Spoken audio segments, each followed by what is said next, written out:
Hello, magandang gabi sa inyong lahat. So, magpipiesta na ang Nazareno, no? Kailan ba ang piyesta ng Nazareno? Feast of yung Black Nazarene. Katoliko ako, no? Pero hindi ako nakikijoin sa ganito. January 9. Ito na. Bukas. O Biyernes. O January 9. Bukas na. Oo, bukas na nga siya. Well, yung ganyan paniniwala, okay lang naman yan. 'Di ba? For me, maybe do sa iba. Kasi nga, 'di ba, alam mo na yung mga pero hindi ko na pakikialaman yun. Doon sila nakakakuha ng comfort 'di ba? Ingat na ingat magsalita no. 'Di ba? Kasi minsan napakialaman ko na yan hindi maganda yung kinalabasan Anyway, meron naman tayong iko-content ngayon. Asa na ba 'yon? Ito, kahit magalit kayo sa akin, pakikialaman ko to dahil ito ay kabulshitan. Bullshit ito. 'Di ba? Kahit saan tayo makapunta, bullshit ito. Huwag na kayong magalit sa akin, 'di ba? Ito na ko sa KMJS, manggagamot sa Pampanga, sinapian di umano ng poong Nazareno. Di ba, bullshit na bullshit. Yung pag mga ganyan, yung mga sinasapian ng mga divine beings, di ba? Bullshit na bullshit ako yan, di ba? Kahit na anong gawin mo, bullshit na bullshit ako dyan sa ganyan. Kahit na magalit kayo sa akin, yung mga sinasapian ng mga ganyan, yung mga sinasapian ng Santo Niño, na kahit kailan hindi nyo ako mako-convince niyan. Pwede pa yung mga engkanto, sinasapian ng engkanto, or ng demonyo, kasi nagpo-possess naman talaga yung mga yun Totoo naman pati ang possession talaga. Yung sapi-sapi. Pero yung ganyan, yung mga, marami nagpapanggap na ganyan Yung sinapian ng Diyos Ama, ng Holy Spirit. Bullshit talaga. Yung, basta pagka ganyan, for me, dapat nire-reject na agad yung mga ganito Hindi kayo, kung trip nyong maniwala dyan, trip nyong magpauto sa ganito, okay lang, wala namang problema. Basta sasabihin ko dito sa channel ko na kabullshitan ito.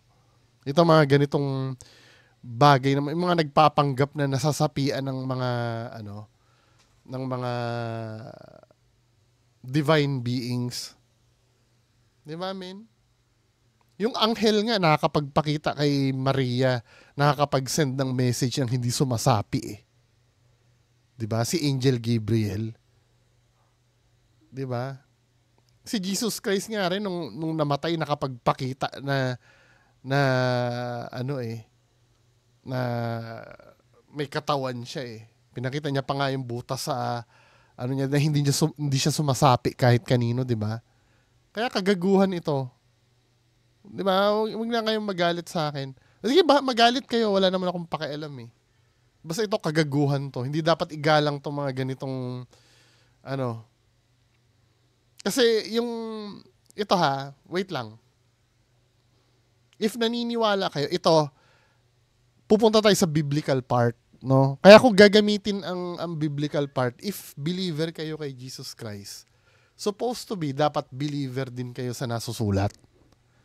Kasi yung tungkol kay Jesus Christ, saan nyo ba nalaman? Yung buhay ni Jesus Christ, kung paano siya na pinanganak, kung paano siya saan nakuha yung mga informations na yon? 'Di ba sa Bible din? So, fair din na gawin kong reference din ng Bible tungkol sa ganito. Pero predicted naman ng yan ng Bible na marami talagang bulaang Kristo ang lalabas, mga huwad na Kristo. maglilitawan talaga yung mga yan. 'Di ba? Ano na yan, predicted na yan. Pero may mga clue kasi sa Bible kung paano babalik si Jesus Christ. Hindi ganito. 'Di ba? May rapture yung sa hangin, 'di ba? Sasalubungin siya ng mga believers sa hangin. 'Di ba? Tapos meron pang maghahari pa si Jesus Christ ng 1,000 taon sa pagbabalik niya. Bubuhayin yung mga patay at buhay. 'Di ba may mga may mga palatandaan or meron talagang magaganap na malalaman mo talagang hindi mo maikakaila na si Jesus Christ na yon. Hindi ganito. 'Di ba? Well, hindi ko ginagalang ito. Pero kung feeling yung uto kayo sa mga ganitong bagay, di okay lang. 'Di ba? Bahala kayo, decision nyo 'yan. Decision ko ring sabihin kung ano yung kung ano yung tingin ko dito. 'Di ba? O play na natin. Sa Pampanga, isang manggagamot na nakasuot ng damit ng Poong Nazareno ang kaya raw magpagaling ng sakit. Ito ang problem yung naka-costume pa 'Di ba? Required ba yon na if ever man granting not accepting, granting na sasapi, kailangan naka-costume ka pa? 'Di ba? Kung sasapi may costume ka o wala, ba't kailangan, ibig sabihin aware ka na dapat hindi ka aware Ano ba?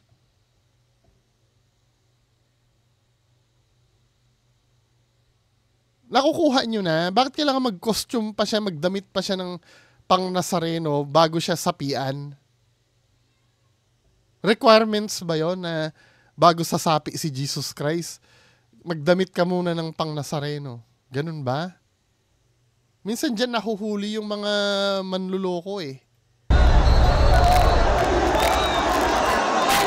Sa Biyernes pa inaasahang dadagsa sa kalsada ng Kamaynilaan ang daan-daang libong mga deboto para sa taunang traslasyon at kapistahan ng Poong Jesus na Nazareno.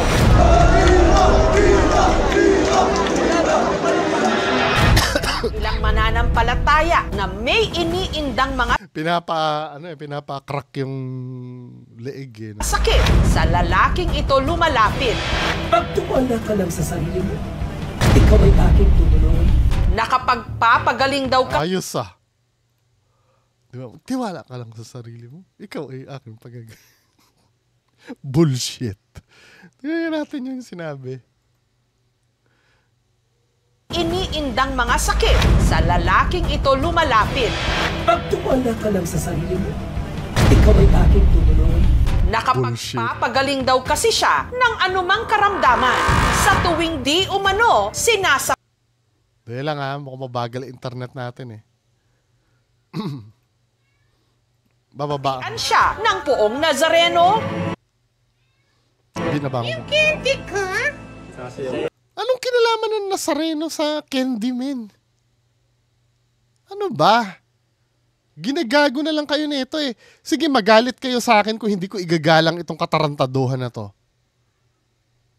Naniniwala kayo sa ganito? Sa ganito kagago? Masasya ako. Dito ka gagaling.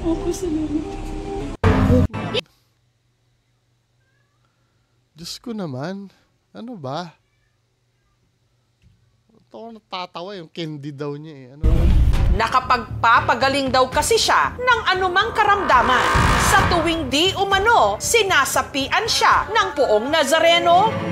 Yung candy ka? Bullshit. Bullshit. Ito ba? Hindi, lahat ba ng paniniwala igagalang natin, mga kababayan ko? Hindi, tatanungin ko kayo. Igagalang ba natin itong katarantaduhan na to?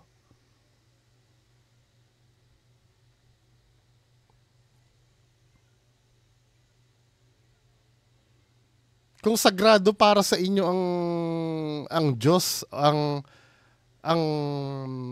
kalagayan ni Hesukristo, igagalang nyo ito? Abay, mga katarantaduhan na ganyan, gagalang nyo. Ang tatanga nyo, kung igagalang nyo yung ganyan.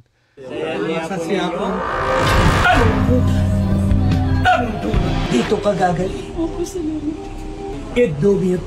Ako, yung sa mga hindi ko pwedeng, hindi ko pwedeng husgahan yung mga nagpapagamot eh. Kasi at some point, nandyan din ako sa mga taong yan. Ganyan din ako sa mga taong yan. Pag desperado ka na, 'di ba? May mga pinagdaanan din ako sa buhay ko na naging desperado din ako na lahat pinatulan ko. 'Di ba? Naiintindihan ko yung mga tao na yan.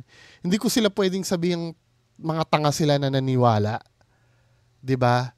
Pero yung mga tao na malinaw ang pag-iisip na hindi naman cloudy and judgment, tapos sasabihin mo sa akin, igagalang ang mga paniniwala, igalang ang paniniwala, abay putang ina mo. Ginagawang tarantado yung kapwa mo, tapos igagalang mo yung ganyan. Ano ba? Spirit.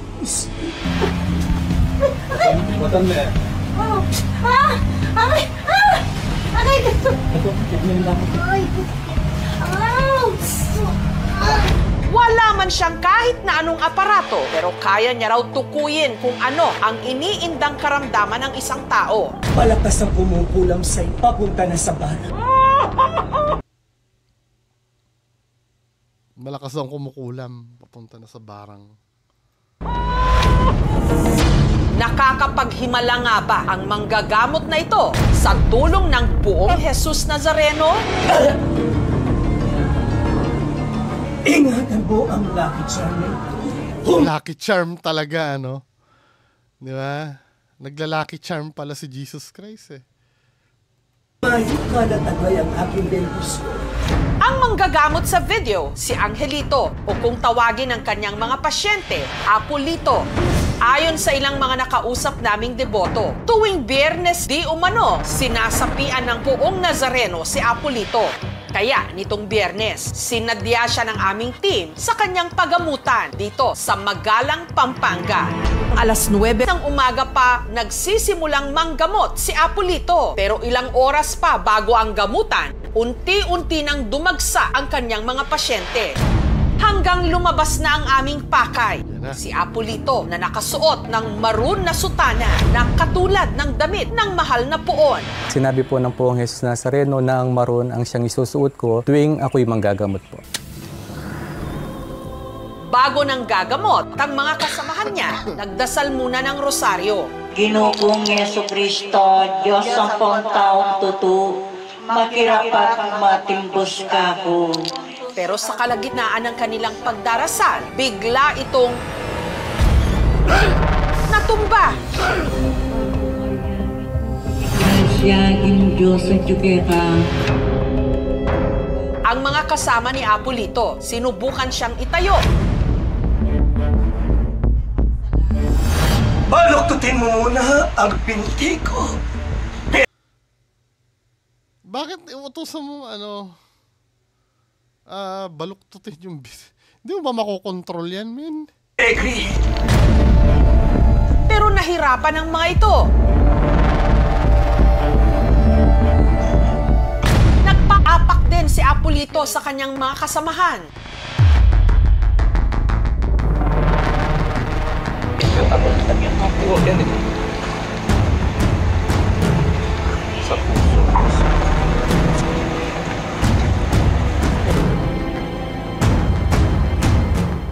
Tama na.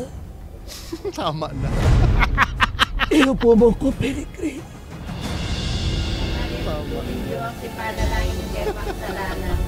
Tama na. May kamatayan ni Amen. Bago Maria, may mong grasya, ng Diyos ang tsukera. Magkasap ng babay, huwag niya panahon. Ang kayong maglingkod. Kung pakitang tao lang. Pinaupo siya sa isang silid katabi ng imahen. Unang pasyente. Hanggang sa nagsimula na siyang manggamot. Sa pila, nakilala namin ang 70... Ito, para sa mga taong naniniwala sana, dapat isinuri muna kung anong sakit sa doktor bago nila idala dyan. 'Di ba? Or halimbawa, pwede, dyan muna kay Nazareno, then, dala sa doktor, checkin kung kung magtutugma. Anyos na si Aling Lolita. Meron ako nararamdaman na dumudugo ako pag nagpupunta ako sa banyo.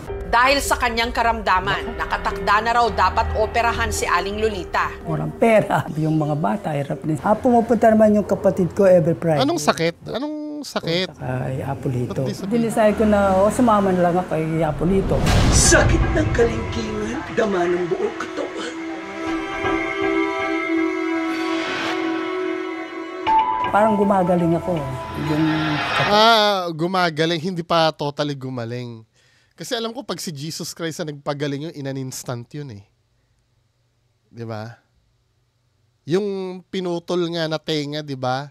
Kilala niyo yung yung tinabasa ng apostol niya na tenga, ginanon niya nga, bumalik eh. Hindi yung ganyan na gumagaling ka.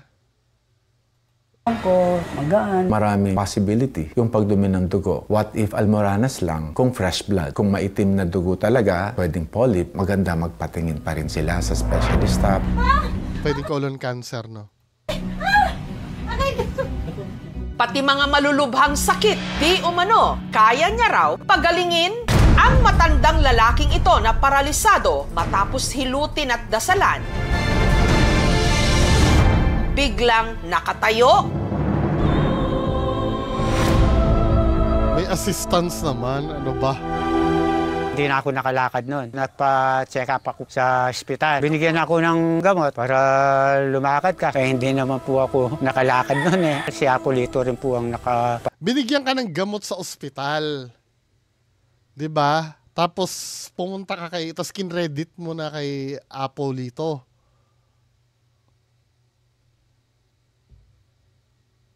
palakad sa akin. Ang panghihina kasi pwedeng may problema sa muscles, sa nerves, no? Or even sa brain. Pero may mga weakness pagka-paralyze na maagi ding maging temporary.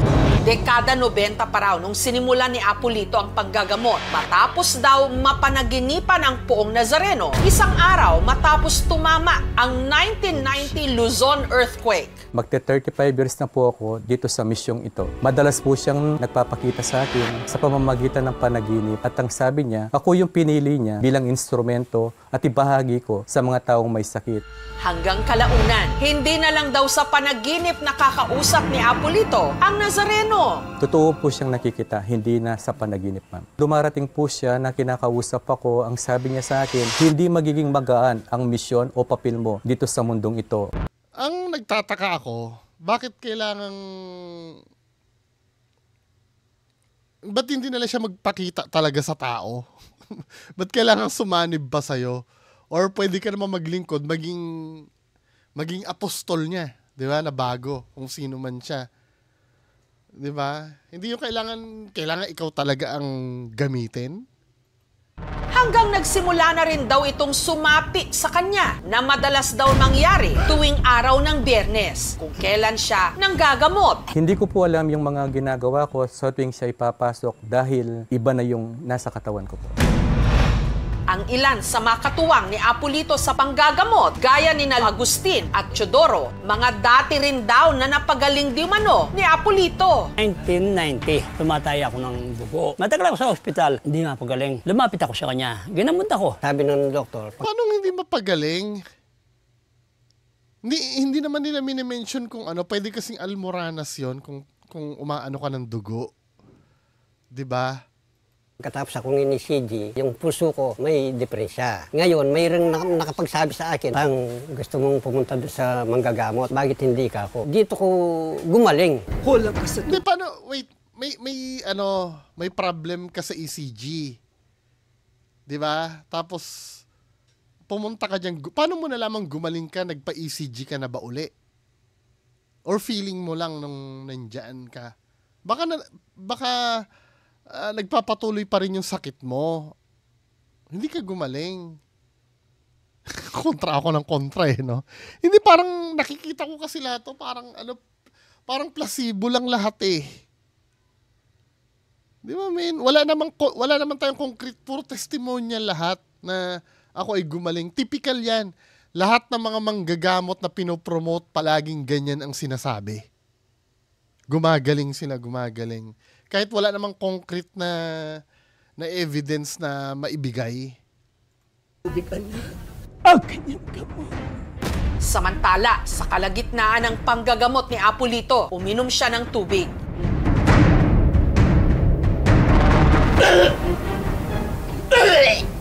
Hanggang nagsimula siyang magdududuwal. Hanggang sa ang kanyang bibig, bigla na lang nagluwa ng maliliit na bato.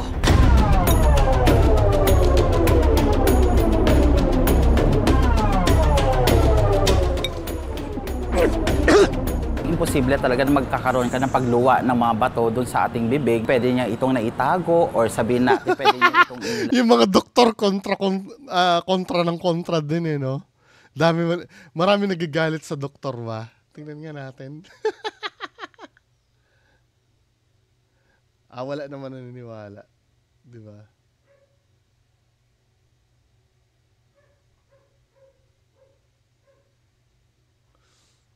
Di ba? Wala naman naniniwala, to be fair.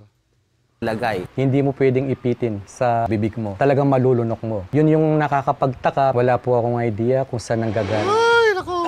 Ang mga bato na pinaniniwalaan niyang swerte, pinamigay niya sa kanyang mga pasyente.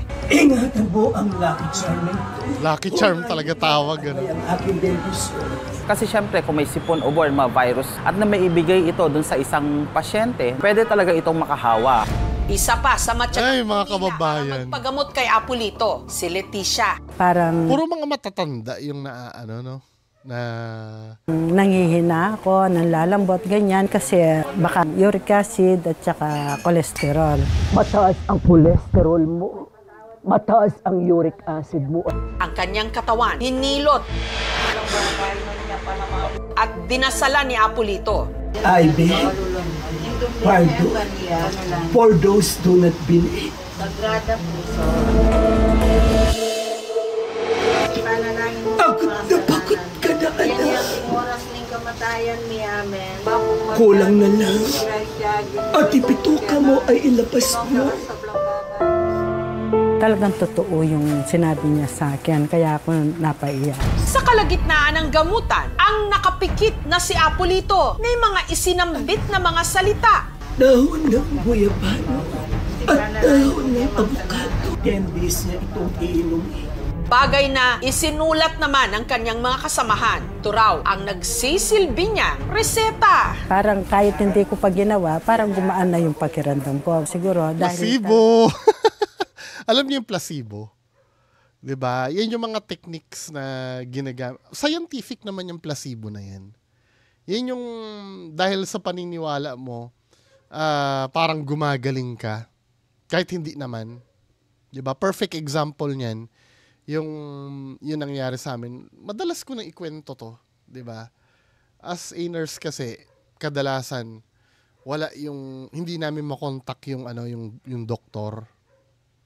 'Di ba? Hindi nakokontak yung doktor. Yung pasyente minsan kasi nagde-demand ng gamot kasi may masakit na nararamdaman. May chance kasi na pinagmumura kaming mga nurse noon. Bakit hindi namin daw siya pagbigyan ng gamot? Hindi nga namin pwedeng bigyan kasi walang order yung doktor. Baka mamaya magbigay kami ng gamot, contraindication dun sa iniinom niya isang gamot. Di kami naman na mayayari. 'Di ba? Mura ng mura yung pasyente. Ang ginawa nung head nurse namin, kumuha ng distilled water, itinurok dun sa swero niya. Sinabi lang na ito nilagyan na po namin ng gamot, malakas po ito. Nanahimik yung pasyente. Naniwala siya na totoong gamot yung yun nilagay sa swero niya. 'Di ba? Yun ang tinatawag na placebo. Pagka naniwala ka sa isang bagay, medyo makakaramdam ka ng konting ginhawa.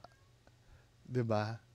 parang ito yung na-experience nito dahil naniniwala sila na totoo yung ginamot sa kanila, feeling nila gagaling talaga sila nun. Ang totoo yung pananalig ko sa kanya. Kung mataas ang kolesterol, syempre mataas yung BP. Pag mga ganito, kailangan talaga mag-take na medication. Isa pang paraan ni Apolito para di umano malaman ang karamdaman ng kanyang mga pasyente ang sarili niyang konsepto ng pagtatawas. Ano to, may sapi pa ba siya niyan? Akala ko ba hindi siya aware? Mukhang wala na siyang sapi na ito. Nagsindi ng kandila. Sa 3 basong tubig, nagbasag siya ng 3 ring itlog. Nagsisilbi raw itong parang x-ray na nakakatukoy daw kung anong iniinda ng mga taong lumalapit sa kanya. Yung mga ligaments po niya, yun yung problema niya. Teka. So, gumagamot ka na kahit hindi ka na sinasaniban? Hindi ka na si Jesus Christ niyan, Ano pang ano niyan? Tapos, kalahating katawan, patay. Bawat pasyenteng magpapatawas, sinisingil niya ng 150 pesos. Doon tayo patay. Ito yung sinasabi ko.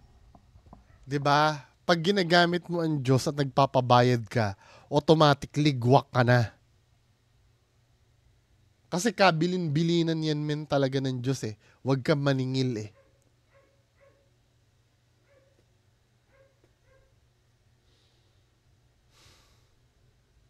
Ayun na. Yun lang po yung binabayaran nila, tapos libre na po lahat yun. Hindi, bayad pa rin yun. Nagbayad yun lang po, 150. Diba?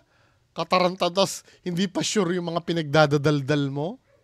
Ano ba? Stroke po ako ng 2 beses noong taon ng 2024. Naghahanap kami ng mga hilot. Sabi niya po marami po na pumipila dito. Yung hilot lang po medyo masakit. Dahil hindi na po gumagana itong kabilang kamay. Ang stroke ay isang pinsala sa utak na maaaring maulit kung solely ang faith healing makakapaggamot. Ang sagot dito ay hindi. Sakit ng kalingkingan, dama ng buong katawan. Pero hindi raw lahat kumbinsido sa kanyang di umano mga patotoo. Naniniwala ako sa Diyos, pero yung ganyan, hindi, kalokohan. Lights. Ito yung ito yung sinasabi ko. Tama yung unang comment Yung paniniwala sa Diyos, nandoon tayo lahat. Kahit ako naniniwala ako sa Diyos. 'Di ba? Ito yung minsan ginagawang bobo yung mga tao para mailusot yung katarantaduhan nila.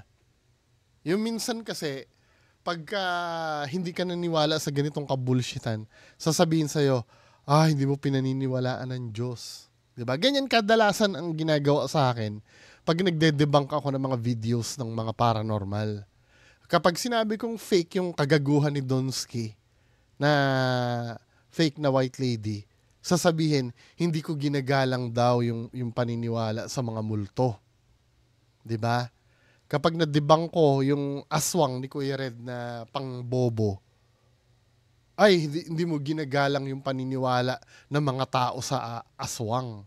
Yung paniniwala sa aswang, wala akong pakialam doon. Ang pinag-uusapan natin, yung main topic, which is ito. Yung video nire-reactan natin. 'Di ba? Yun sana intindihin nyo sa mga kokote nyo. Kapag halimbawa, merong nagpakilala diyan na siya ay anak daw ni Ferdinand Marcos, na siya ay milyonaryo, 'di ba? At hindi ka naniwala doon. Hindi naman sa kadahilanan nun ay hindi ka naniniwala na totoo si Ferdinand Marcos. Doon ka lang sa kwento niya hindi naniniwala. 'Di ba? Camera, action, best actor katungkyang kalokohan. Marami din po mga pagsubok, pangungutya, tinatawanan ako ng mga tao. Hindi ko consider na ako yung nagpapagaling sa kanila, yung pananampalataya po nila. Hindi ko itutuloy yung mission na ito. Wait, kung hindi pala ikaw nagpapagaling at yung pananampalataya nila, safe to say na manampalataya na lang pala sila. Kaysa pumunta sa'yo at magbayad ng 150 para sa diagnosis mo. Hindi mo alam kung ginagago na ito yung mga tao, hindi Kung hindi po totoo yung ginagawa ko. Sa scripture. Ano na? nila. Hindi ko itutuloy yung mission na ito kung hindi po totoo yung ginagawa ko. Sa script, Hindi, tutuloy mo yan kasi may 150. wala kang makikita na kwento na ang Panginoong Hesukristo ay sumapi kung kani-kanino. Kaya Yun nga.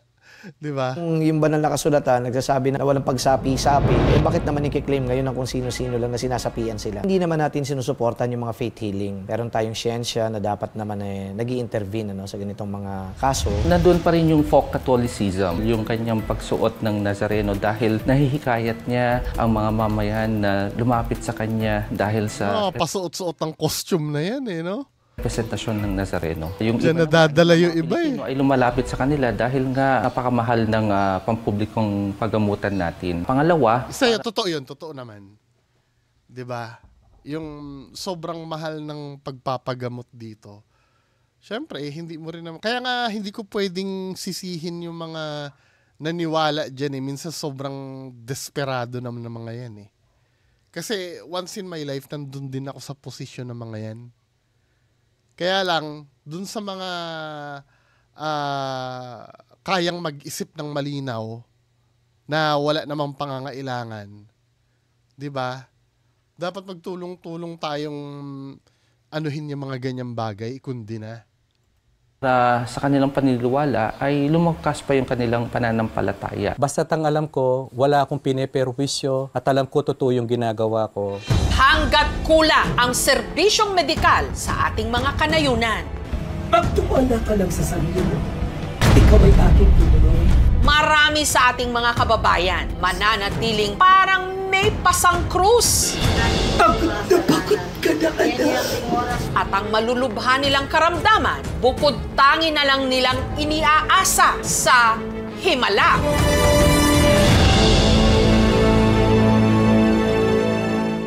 Bullshit.